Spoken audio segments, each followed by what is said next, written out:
Weber, and I want to welcome you to the Maryland Women's Heritage Center. We're here today for another episode of Her Story. And our guest today is Becky IRONS, and we're going to be talking to her about her story, as well as talking about some of the things that we see here at the center and how she looks at them. And we want to hear about her experience, and we want to invite you down so we can hear about your experience. Don't touch that remote. We'll be right back.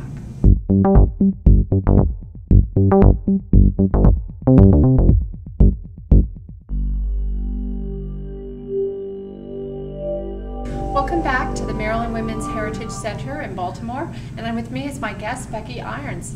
Becky, welcome to the show. We're here in Baltimore. We're at 39 West Lexington Park Drive.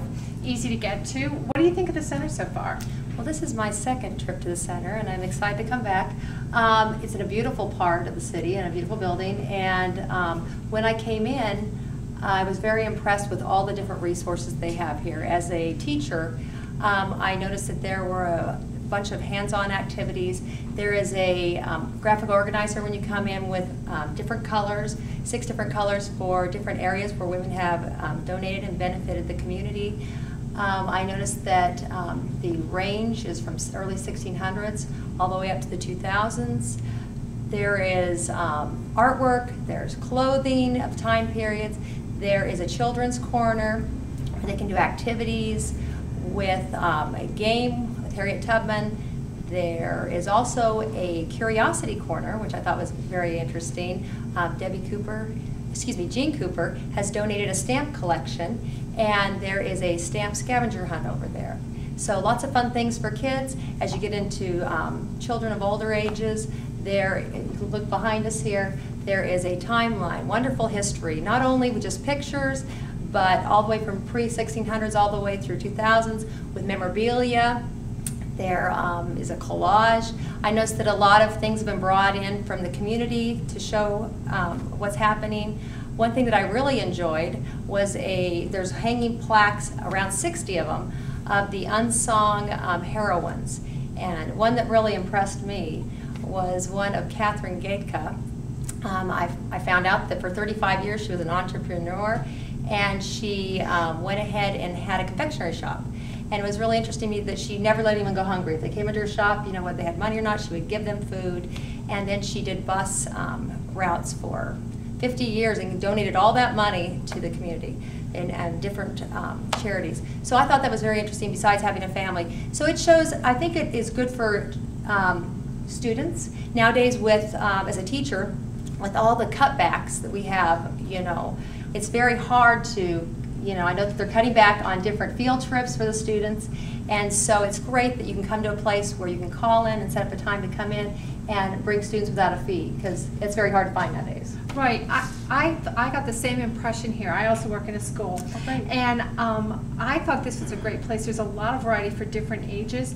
One of the things that I thought was sort of interesting is, I don't know if the camera can catch this up here, but the sort of the motto of this place is, let me see if I can read it, adding her story to his story to tell our story. So it's not just for girls. Right. It's not just for women or girls, although it does sort of spotlight all the achievements, and specifically Maryland women, in all these different fields, like between arts and behind us is a lot of the history of the suffrage movement, and then it moves on to the civil rights movement. Lots of African American women, all the different things. There's a display of some chains of some women who had chained themselves to a building to protest their you know, suffrage and women's right to vote. It's difficult now, I think, for young women to realize how far we've come in a short period of time. And it is everybody's story. It's not just women's story. Oh, definitely.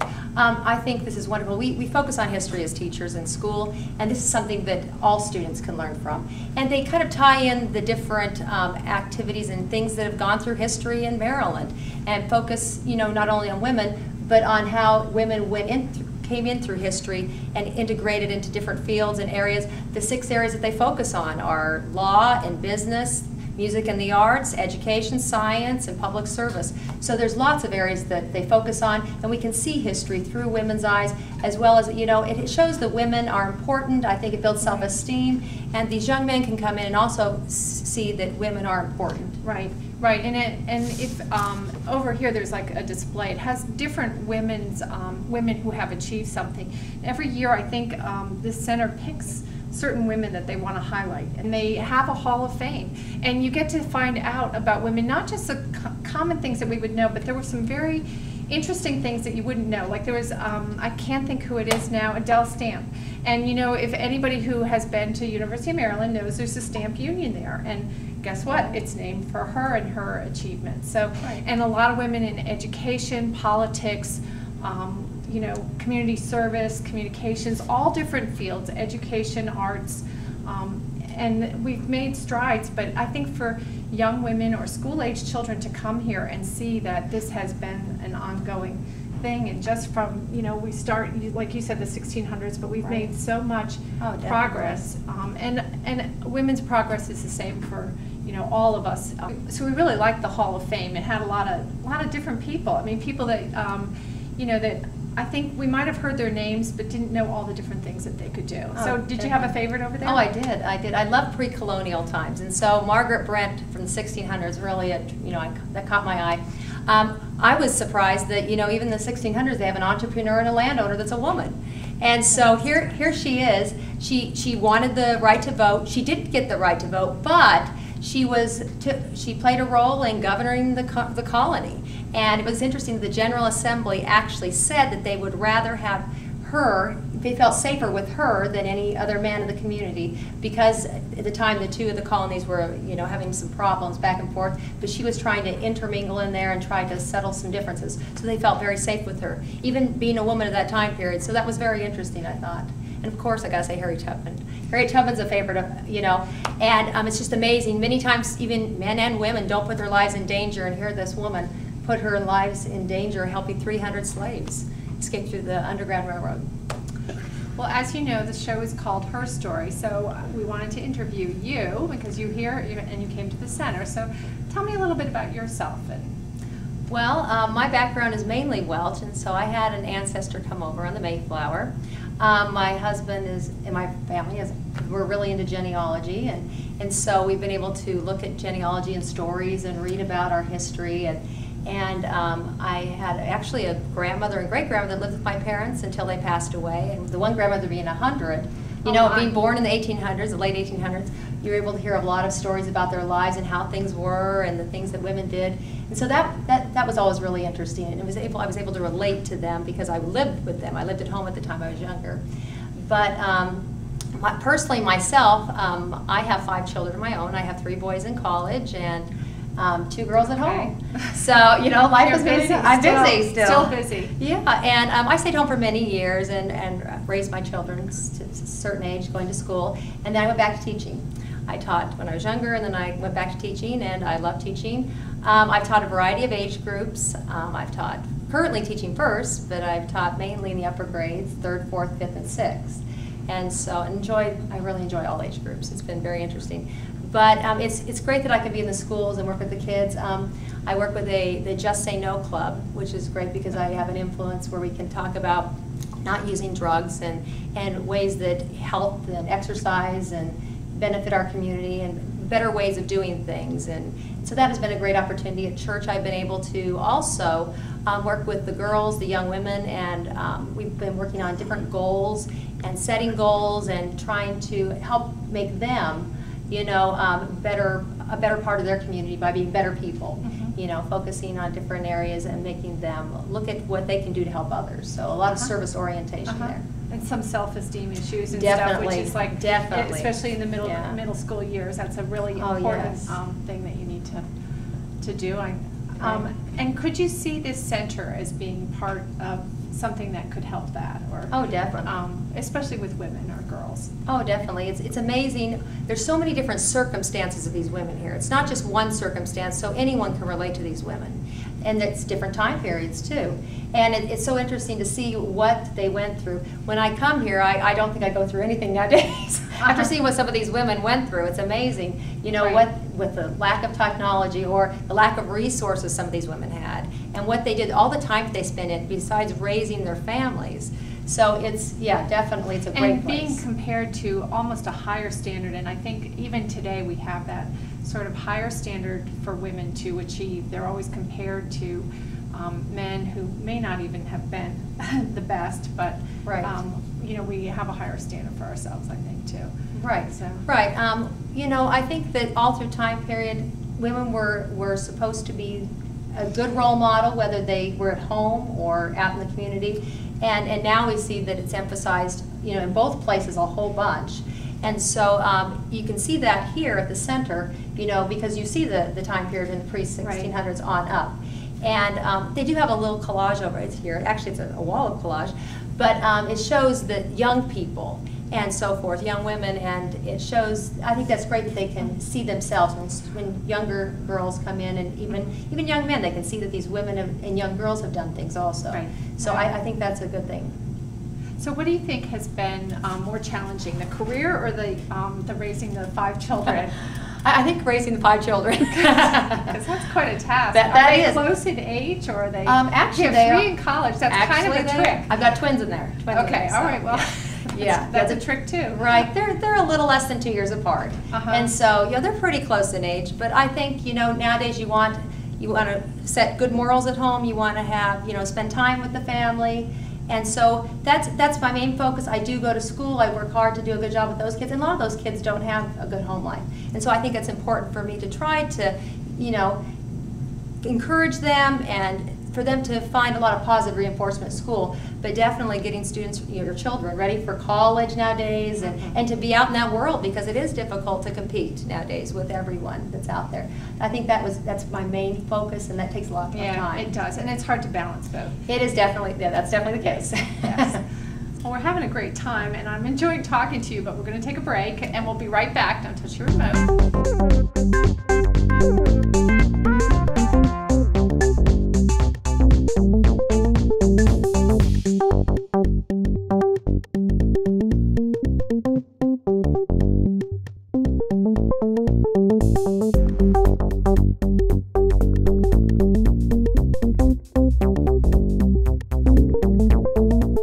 Welcome back to Her Story, and we're talking with Becky Irons. And recently we had a hurricane, a major hurricane, and we were sort of talking on the break actually about how we had lost power and how that sort of brings us back to some of the things that women must have had to go through. And were there any changes that you had to make during this last episode? And I know you've been in other storms, I'm sure, in your life. So. Right. Yeah, we've lived in the area for about 12 years, and so this actually, we were lucky this time. We had power out for about 2 hours, but in the past, it was about a week, and so that was a little difficult. When you don't have the power, in some places the toilets don't flush, Right. And, and that could be difficult. One thing that we've always tried to do is store some food, extra food, rotate cans and things like that, so that if there ever is a problem like that, then we have that online. Some people, you can put a little, say you get big buckets of water and you can put a little bit of bleach in it, and store that, if in case there isn't water and you're worried about the water, and there's a lot of people going to those stores, getting the water. If you can't get it and you have these storage containers, that is very helpful. It was funny though, one time when, actually the last hurricane, the main one, Isabel, before this, we actually went to Washington, D.C. with my parents. And here we are, my parents were on one line of the power, and the people behind us didn't have power. So we were kind of joking that we should go out with our curling irons, and curl in front of them, but we didn't do that. We were nice, we were nice. So we had a little bit of break from, not having power. But it brought back memories of, going to girls' camp. When I was younger, I went to girls' camp and went as a girl, but then also went as a leader for about 7 years, and how we didn't have all those necessities. And so, not having, having to make fires, Right. And we got some flint, and we're actually trying to use some steel wool and some dryer lint. I know they didn't have that back in the olden days. Right. So we used that to start our Right, fires, right. and to actually use an axe and chop our wood and to boil our water. It's a lot more time consuming when you have to do so all much those time. things, and especially like Right. in Girl Scout camp where you have like the 3 bins to wash. You know, you got the rinse, the bleach, and the wash, the soapy Right. water, and the rinse, and the. So yeah, it's a lot more time consuming to get things done. You don't have the dishwasher. That's right. The lucky thing about this storm was it was in warmer weather, not like the ice storms and stuff. But it must have been awful for those women who had to do that on a regular basis. I mean, it's one thing to go away to camp and know that you have a nice warm house to go home to later. But those women had so much to do between the farming and the cooking and the cleaning and feeding all those mouths to feed without just opening a can. So yeah, my grandmother would tell me stories. I mean, she lived through the time period where technology just kind of boomed, but she lived during the time period where they used the washboards, and you know, and then she was taking care of all the farm hands, as what you're feeding them, as well as, you know, making sure the kids were doing what they should in the house and hoping they wouldn't go towards the canal, you know. So it's difficult. Farm animals and everything else that you had to take care of, plus, you know, your regular work of keeping up the house and taking care of everything. Yeah, it's amazing they were able to do everything they did. And she was constantly working from early morning until late at night. Yes. And just laid down and was exhausted at the end of the day. Now, I have to say that with the storm, I was able to get into some books, which I usually don't find time to read for myself. And with the storm, I was just like, I deserve this pleasure to just sit there and read. And there's no TV, there's no distraction. So that was nice. They didn't have that.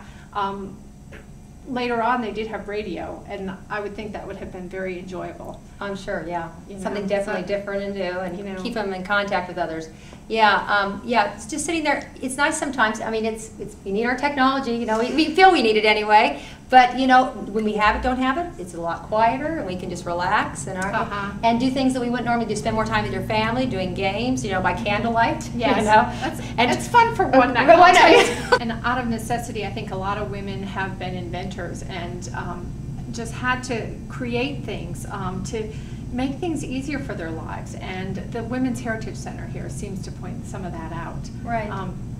Yeah, it's definitely interesting to see all the, you know, inventions that came about just by chance because of, like you said, out of necessity. You know, things we have to do things, we have to create something to help us do it. And women are good at that. They're good at just pulling things together and we were talking about earlier about duct tape and how that really is helpful with everything and anything. Right. So back then they didn't necessarily have that, but they used whatever they had to, you know, help them get through. So yeah, definitely. And it's really interesting to come here and to see that, to see what people have come up with, whether it's men or women in our lives, but definitely the women, we don't always hear about that, and so it is fun to come here and see that. Well, I think because of the number of jobs that they had to do and the variety of jobs, you know, they had to come up with ways to make things easier.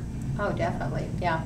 Everything took so much time as it is, you know, because they didn't have those dishwashers and clothes washers and everything else. So you definitely had to make sure your time was well spent on every little thing. Yeah. Well, Becky, hold that thought, and we're going to go to a break, and we'll be right back.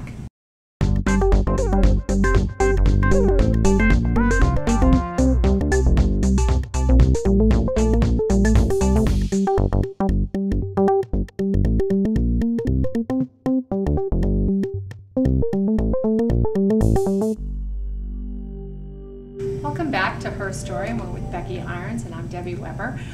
We were looking around and we found that there are some things you can purchase here, and you can also get them on the website, which is also very good because it has information about specific women, and great for like children to do book reports or get ideas for book reports and women in Maryland.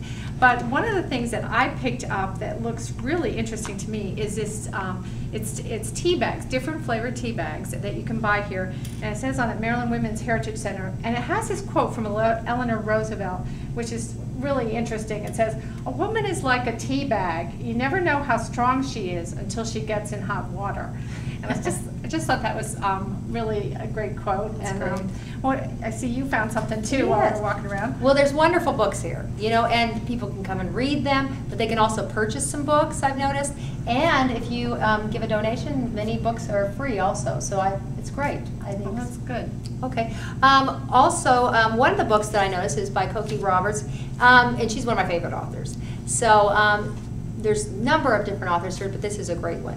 you want to pick a book. I haven't read that one, but she's interesting to listen to. She is. Becky, you're a school teacher, and I work in a school, and I can see this as a possible place for school groups to come. Right. What are you thinking? What age groups would you think? Oh, I think it's a great place. Now, I do notice that there's something for everybody here, whether you're very young or you're very old.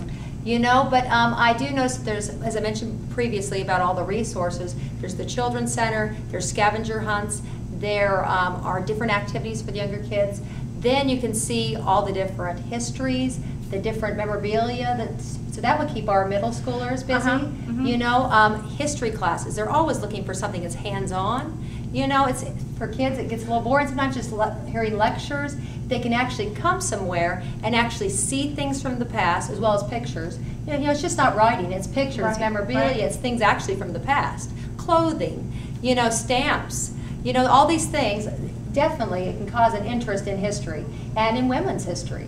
And we're right in Baltimore. It's free admission. It's really easy to get to. I parked right out front. Oh yeah. I mean, it was very easy. I could even see a school bus just pulling in right there. It's pretty easy to get to, but there is close parking also, as well. And also, I know that they discount on parking. They validate the parking. There are very few places nowadays where that is the case. Yes, especially right in downtown Baltimore. Oh yes, I mean most museums charge a fee, so this is perfect. And I don't think a lot of people know about it, so it's a great place, and they're hoping to expand, I've heard, and I even think they have an activity coming up in the fall that if you'd like to be invited to, you can go ahead and call or email and be invited. Go on the website and also check it out. Right. Yeah, I know we're only a few minutes walk from the Constellation downtown, so if you wanted to make a whole circle of it, and then just up the street is Lexington Market, so if you wanted to go there and just get some little snack. Right. Well, a lot of these field trips that students and people take, you know, they like to visit different places. So this would be a perfect spot because you come here, and then if you want to go over to the park, if you want to go down to some of the shops, there's a lot of local things. It's a beautiful area. It's a nice area of Baltimore. Right. So it'd be a perfect place to come. As long as the weather's good. That's right. That's right. No more hurricanes. Becky, we're having such a great time. Do you have any last thoughts? I do. Not only is this a great place to visit, but it also inspires people, and I think that's important. I just want to encourage people, you know, young women, even, you know, I think this would encourage young men, you know, and others to, you know, shoot for your dreams. I mean, it's amazing everything that these people have done. And some of them, like we talked about, the unsung heroines, are people just out of the blue that people bring in information on that we just don't know about. So there's a lot of heroines out there, people, and each person makes a difference. When you get all of these people together, it makes a great difference in a community. And so be that unsung heroine.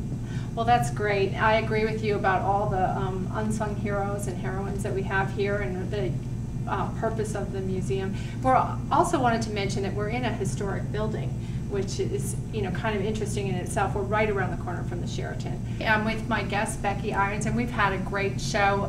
Lots of interesting information. We're here at the Maryland Women's Heritage Center.